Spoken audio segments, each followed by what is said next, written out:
And live after talking with local immigration lawyers about what he's telling his clients. Taylor?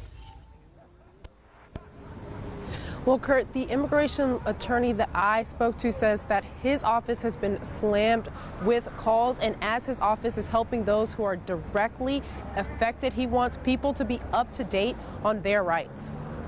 ICE raids across North Carolina. I have the right to record. I have the right to record.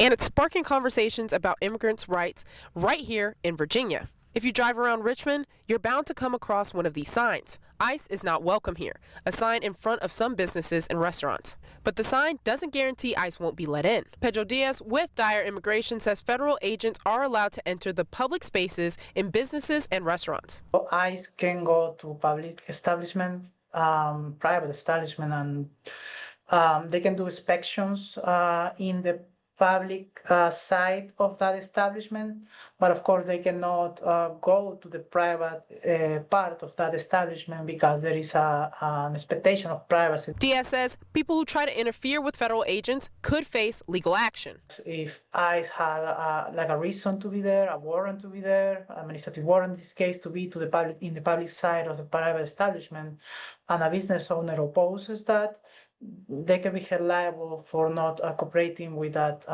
enforcement action. There are things you can do to help if you see someone being detained and you think their rights have been violated. They can record, they can ask questions to the enforcement authorities, they cannot oppose the enforcement actions, but of course they can inform of the rights that these persons that are being detained have at the moment they are seeing those things happening.